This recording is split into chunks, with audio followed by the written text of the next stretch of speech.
bijaksana. La ilaha illallah, la ilaha illallah, la ilaha illallah, la ilaha illallah.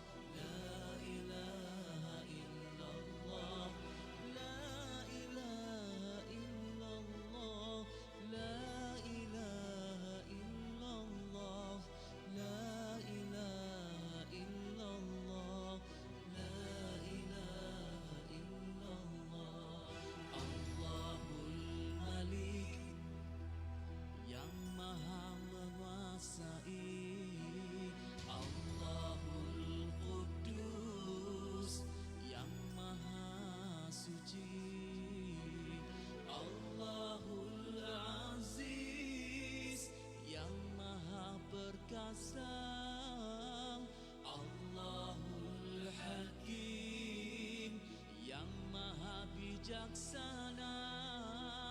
La ilaha illallah, la ilaha illallah, la ilaha illallah, la ilaha illallah, la ilaha illallah, la ilaha illallah.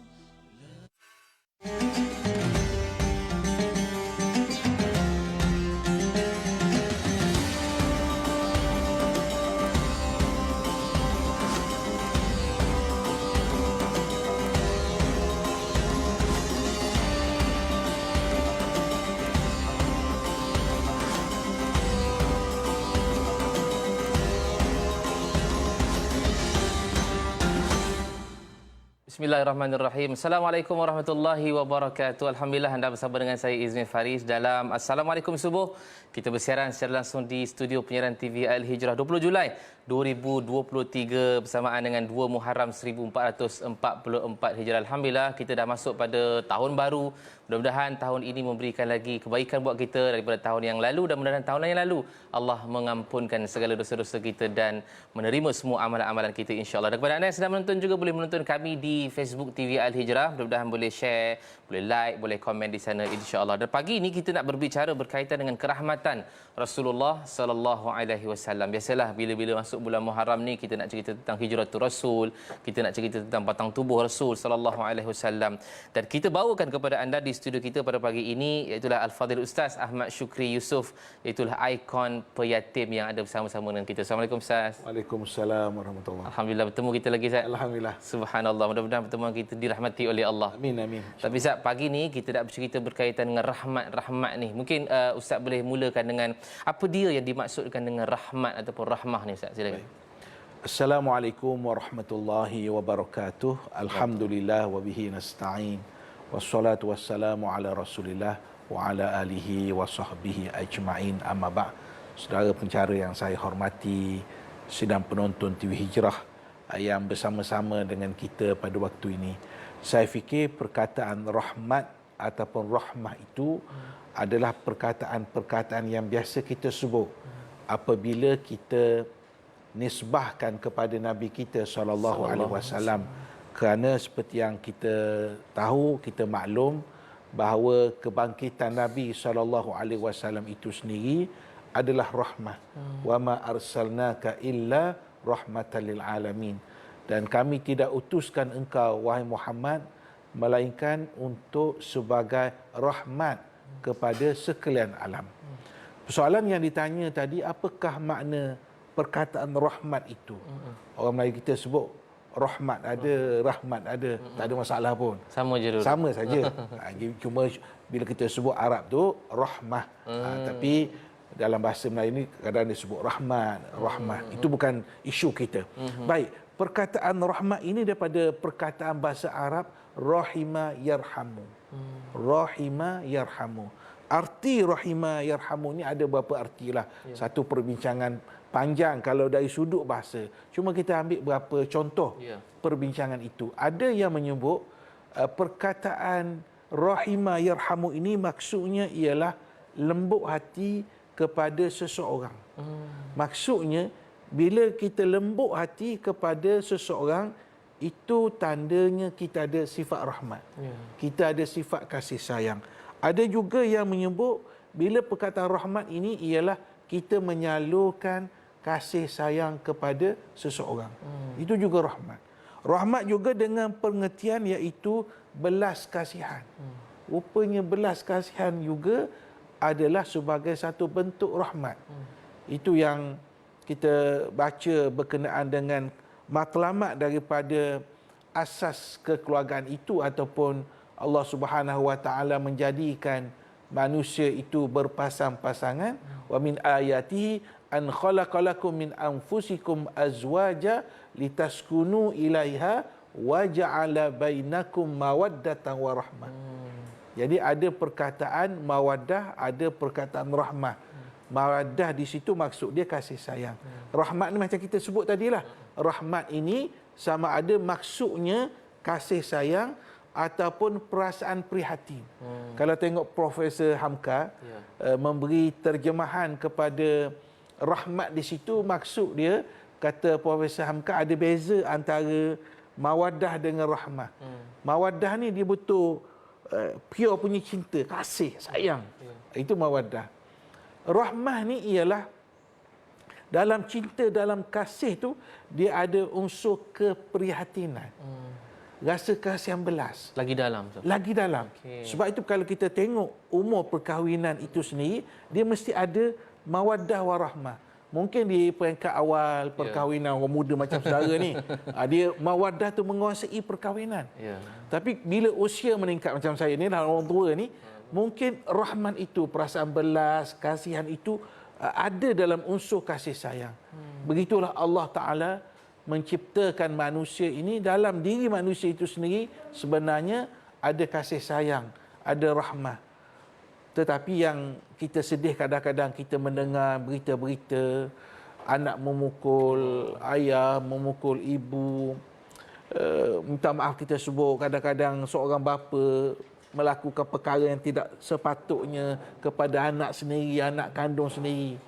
Orang macam ini sebenarnya rahmat, kasih sayang ini dicabut daripada mereka.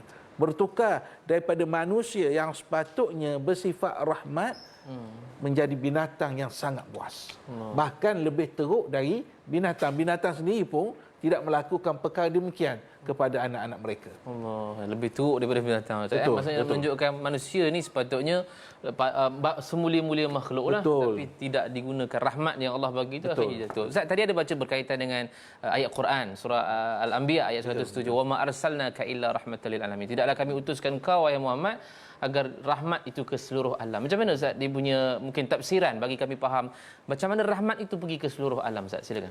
Baik, seperti mana yang kita ketahui, kebangkitan Nabi SAW ini satu kebangkitan yang sangat luar biasa. Apa maksud luar biasa? Antara maksud luar biasa ialah Nabi-Nabi dan juga Rasul-Rasul SAW sebelum ini, mereka dibangkitkan untuk kaum mereka sendiri. Untuk masa tertentu. Maksudnya, umpamanya kita ambil contoh, Nabi Musa untuk kaumnya, Nabi Isa untuk kaumnya, Nabi Syuaib untuk kaumnya. Tetapi tidak kepada Rasulullah SAW, kerana kebangkitan Nabi itu adalah rahmat sekalian alam. Al-alam, suatu yang sangat luas. Maksudnya, tanpa jarak masa, sepanjang zaman, dan di setiap tempat. Kerana syariat yang dibawa oleh Nabi SAW ini bersifat rahmat, bersifat kasih sayang. Kita ambil contoh, umpamanya cara bertaubat umat Nabi Muhammad SAW sangat berbeza dengan umat yang terdahulu. Umat yang terdahulu mungkin kena bunuh diri sendiri sebagai tebusan kesalahan yang mereka lakukan. Tapi tidak kepada umat Rasulullah SAW. Dan banyak sekali ayat-ayat Quran, hadis menceritakan tentang taubat, menceritakan tentang keampunan Allah. Dalam menceritakan keampunan Allah itu tersembunyi di dalamnya sifat rahmat, sifat kasih sayang Allah Subhanahu wa taala. Jadi rahmat Nabi SAW ini adalah sekalian alam. Dan Allah Subhanahu wa taala itu sendiri mempunyai sifat maha rahmat. Sehingga kan disebut dalam satu hadis, inna rahmati taghlibu ghadabi. Allah Subhanahu wa taala dalam satu hadis menyebut tentang Nabi kod apa yang Allah Taala sebut, hadis kursi. Kata Allah Subhanahu wa taala, rahmat saya ini sebenarnya menewaskan ataupun melebihi daripada kemurkaanku. Allah memang murka kepada orang yang melakukan kezaliman, kejahatan dan sebagainya. Tetapi rahmat Allah itu mengatasi kemurkaan Allah. Ya, manusia mungkin melakukan dosa, kesilapan. Tapi bila mereka bertaubat sungguh-sungguh kepada Allah Subhanahu wa taala, Allah mengampuni dosa hamba-hambanya. Bahkan kalau kita tengok satu ayat, saudara, Allah Taala sebut nabbi ibadi anni anal ghafurur rahim. Beritahulah kepada hamba-hambaku, sesungguhnya aku, takkid lagi, penguat lagi, anni, ana, saya ni Allah, al-ghafur, Allah Maha Pengampun, ar-rahim, Maha Penyayang, Maha Rahmat. Selalu digabung antara al-ghafur dengan ar-rahim. Maha Pengampun Allah, Maha Pengasih Allah, Maha Penyayang Allah, Maha Rahmat Allah Subhanahu wa taala. Justru sudah tentulah bila Allah Taala sendiri itu mempunyai sifat Maha Rahmat, Maha Kasih Sayang, kita sebagai hamba ini, kita cuba dalam hidup kita ini untuk kita praktikkan, kita amalkan, kita usahakan supaya kita mempunyai sifat kasih sayang rahmat ini dalam kehidupan. Masya-Allah, punya besar rahmat Allah Subhanahu wa taala pada hamba-hambanya Ustaz. Antaranya Allah utuskan Nabi SAW kepada kita. Tapi kita nak tanya juga, mungkin ada contoh-contoh sejarah-sejarah Nabi dulu, mungkin ada rahmat kepada makhluk ataupun sahabat-sahabat rahmat. Tapi kita nak rehat seketika, insya-Allah. Kita kembali semula dalam Assalamualaikum subuh.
Baik, Alhamdulillah, terima kasih kepada anda yang masih lagi setia menonton kami dalam Assalamualaikum Subuh. Pagi ini kita berbicara berkaitan dengan rahmat Rasulullah sallallahu alaihi wasallam. Yang tadi kita bincangkan berkaitan dengan Allah mengutuskan Nabi sallallahu alaihi wasallam untuk kita itu sebagai rahmat kepada seluruh alam. Dan kita nak tengok juga berkaitan dengan, mungkin ada contoh-contoh daripada sirah Nabi sallallahu alaihi wasallam ataupun sahabat sendiri berkaitan dengan rahmatnya Nabi sallallahu alaihi wasallam ini. Kita nak balik-balik semula kepada Al-Fadhil Ustaz Ahmad Syukri Yusof. Ustaz, berkaitan dengan Nabi sallallahu alaihi wasallam, mungkin sepanjang 63 tahun Nabi hidup, ataupun mungkin sahabat-sahabat Ustaz nak kaitkan juga. Macam mana Nabi SAW rahmatnya dengan sahabat ataupun mungkin dengan apa saja makhluk yang ada di kelilingnya. Ustaz, silakan.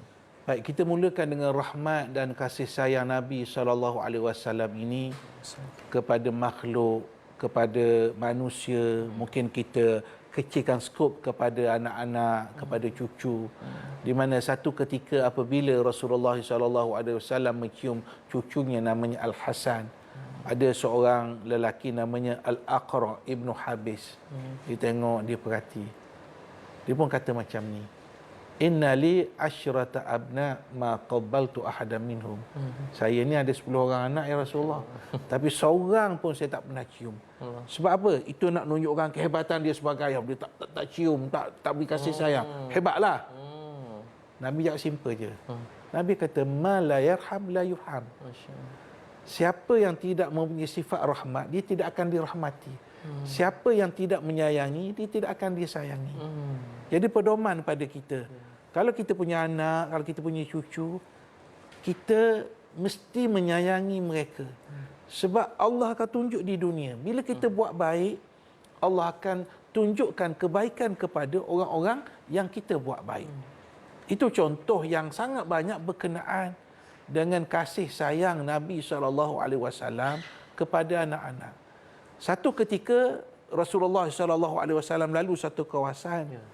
Nabi tengok ada seekor unta yang tua yang seolah-olah diletakkan di satu kawasan yang tidak diberi perhatian.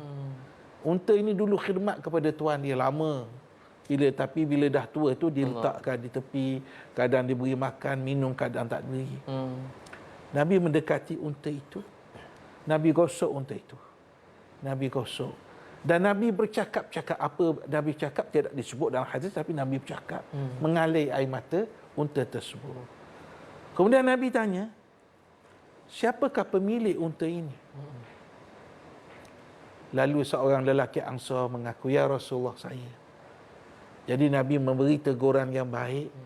Sepatutnya unta yang sudah berjasa kepada kamu begitu lama, patutnya dalam keadaan dia tak kuat lagi, kamu tak boleh biarkan dia begini.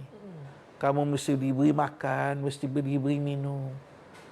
Itu menunjukkan rahmat, kasih sayang Nabi SAW kepada binatang. Dan jangan main-main buat baik kepada binatang ini. Dalam satu hadis yang punya dua riwayat. Ada satu riwayat kata seorang lelaki, ada satu riwayat kata seorang wanita. Saya ambil riwayat berkenaan dengan yang Nabi sebut anna rajulan, seorang lelaki. Nabi cerita tentang seorang lelaki yang satu hari dia melalui satu kawasan, dia rasa haus.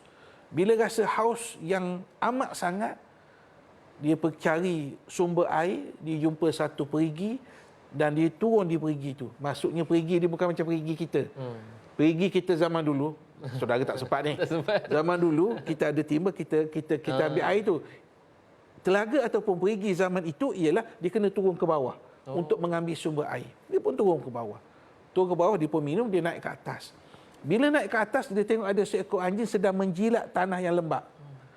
Jadi lelaki ini tahu bahawa dia sedang kehausan. Maknanya anjing ini sedang kehausan. Dia turun balik. Turun balik untuk ambil sumber air. Persoalannya bila turun, bekas air tak ada. Dia fikir-fikir, dia nampak kasut dia. Dia pun ambil kasut, dia letak air dalam kasut tersebut. Tapi untuk naik ke atas, macam mana nak buat ni? Nak pegang macam mana? Dia gigit kasut tersebut. Dia pun naik. Dia pun bagi kepada anjing tersebut. Dalam hadis sebut, fasyakarallah wa ghafaralah. Anjing ini bersyukur kepada Allah, berterima kasih kepada Allah, lalu Allah ampuni dosa lelaki tersebut. Maksudnya Nabi nak terangkan dengan sifat rahmat, sifat kasih sayang walaupun kepada binatang, itu menyebabkan lelaki tersebut mendapat rahmat dari Allah. Apa bentuk rahmat di situ? Iaitu Allah mengampuni dosa lelaki tersebut. Ini yang dapat kita fahami daripada bagaimana Rasulullah SAW meletakkan sifat rahmat ini bukan terbatas kepada manusia sahaja. Bahkan kalau kita sebut kepada manusia ini kepada semua orang. Apa maksud semua orang? Kepada orang yang Islam ataupun yang bukan Muslim. Rahmat itu mesti ditunjukkan. Kepada orang yang soleh ataupun kepada orang yang sedang melakukan kesalahan. Tapi kita kena fikir bahawa orang yang melakukan kesalahan, orang yang melakukan dosa, salahnya ialah sebab kelakuan dia. Tapi bukan batang tubuh dia untuk dibenci. Kita benci kepada kesalahan dia, dosa dia. Tapi salah kita kadang-kadang ialah kita rangkum sekaligus. Kedua-duanya sekali. Kadang-kadang benci kita kepada batang tubuh itu melebihi daripada kesalahan dia. Kadang-kadang kesalahan dia sekali saja dia buat. Kesalahan itu boleh diperbetulkan. Tapi bila hilang sifat rahmat ni, dia punya benci, dia sebenci-bencinya kepada orang tersebut. Tengok muka pun tak nak. Tengok muka pun tak nak. Sebab tu ada satu kaedah orang Arab buat. Dia kata, kalau kamu suka kepada seseorang, jangan terlalu suka. Kerana mungkin satu hari kamu tak akan suka. Kalau kamu benci kepada seseorang, jangan sebenci-bencinya. Mungkin pada suatu hari nanti kamu akan suka. Jadi nampak di situ kesederhanaan. Jangan kita berlebih-lebih. Jadi bila kita sebut rahmat kita kepada non-Muslim, antaranya ialah kita menuturkan kata-kata yang baik. Kata-kata yang baik. Gunakan ungkapan yang baik walaupun kepada non-Muslim. Sebab ini dakwah. Orang non-Muslim, dia tak akan baca Quran, dia tak akan baca hadis. Dia akan tengok cara kita berkawan, tutur kata kita. Kalau tutur kata kita buruk, keji-mengkeji antara satu sama lain, mereka akan buat kesimpulan, inikah Islam? Bayangkan pernah berlaku di zaman Nabi, bila seorang Yahudi datang jumpa Nabi, lelaki Yahudi itu menyatakan kepada Nabi, patut beri Assalamualaikum. Dia kata pada Nabi, Assalamualaikum. Maksudnya celaka kepadamu, wahai Muhammad. Aisyah dengar, Aisyah pun kata, Assam awal la'nah alaik. Yang celaka itu kamu, bukan Nabi. Maka Rasulullah SAW menegur Aisyah, kata Nabi, kamu tidak perlu sebut begitu. Tak perlu sebut begitu, kerana Allah Ta'ala ni cinta, suka kepada kebaikan.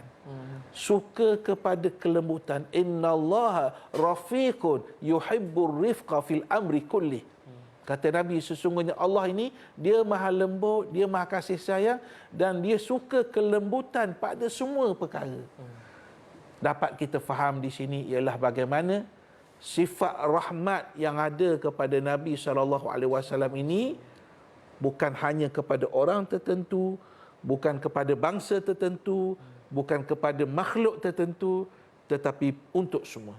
Rahmat dan kasih sayang yang Nabi tunjukkan kepada kita. Oh, itu sebenarnya kena apply dalam kehidupan kita, Ustaz, supaya orang pun boleh sayang pada kita. Betul. Orang boleh kasih pada kita. Subhanallah. Terima kasih banyak, Ustaz, berkaitan dengan kerahmatan Rasulullah sallallahu alaihi wasallam. Mungkin di hujung ni, Ustaz, kita nak bercerita berkaitan dengan kempen APIA ni, Akademi Pengajian Islam Anak Yatim ASEAN. Ustaz, mungkin boleh cerita pada kami, Ustaz. Silakan. Baik. APIA ni ataupun Akademi Pengajian Islam Anak-anak Yatim ASEAN yang ingin kita wujudkan di Dungun Terengganu ini satu akademi yang insya-Allah akan membimbing anak-anak yatim dari seluruh negara ASEAN. Seperti yang saya sebutkan tadi, kalau Nabi itu rahmat kepada anak-anak, begitu juga Nabi tunjukkan rahmat dan kasih sayang kepada anak-anak yatim. Sehingga hadis yang selalu kita dengar, yang selalu kita baca, Nabi gambarkan, ana wa kafilul yatim kahataini fil jannah. Saya dan juga orang yang menjaga anak yatim itu seperti ini dalam syurga. Maknanya Nabi dekatkan jari baginda. Rapat sangat kafilul yatim.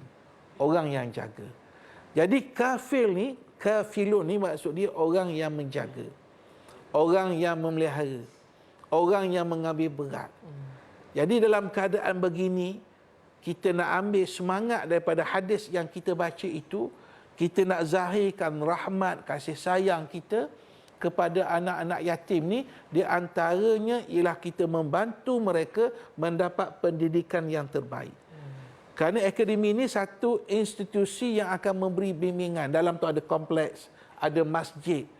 Jadi dalam suasana kita baru menyambut 3 hari dalam bulan Muharram ini 1445, kami mengajak saudara-saudara yang saya hormati, yang saya sayangi, untuk sama-sama kita terlibat dengan satu projek besar ini, kerana ini di antara cara kita mendapat keadaan dan suasana rahmat kita kepada anak-anak yatim.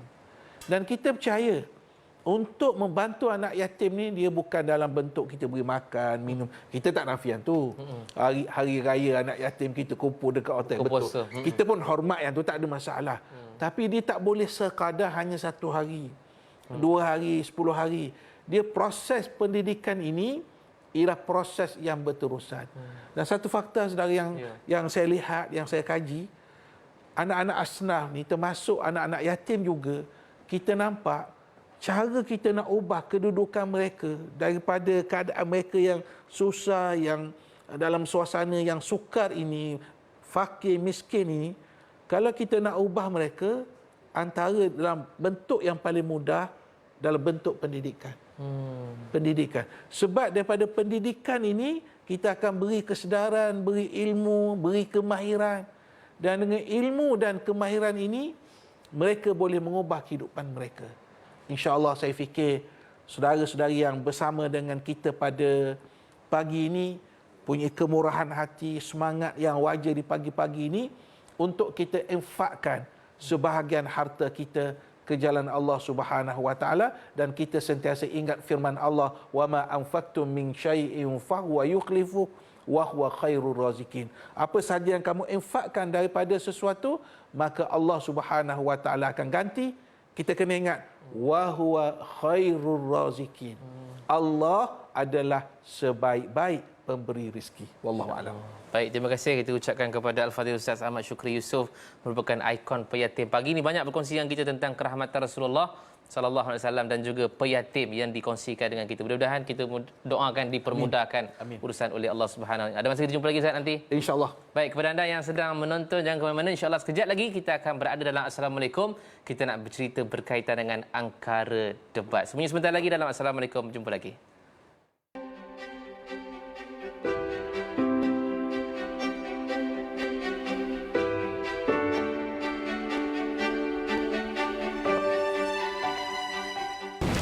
Mak, Aisyah dapat nombor 1, Mak.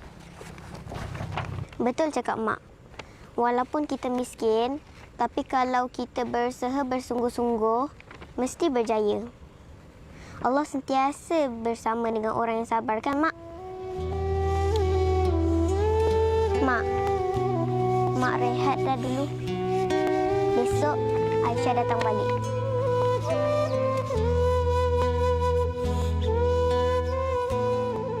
Berilah sedikit senyuman di wajah mereka dengan berinfak ke Persatuan Kebajikan Anak Yatim Malaysia.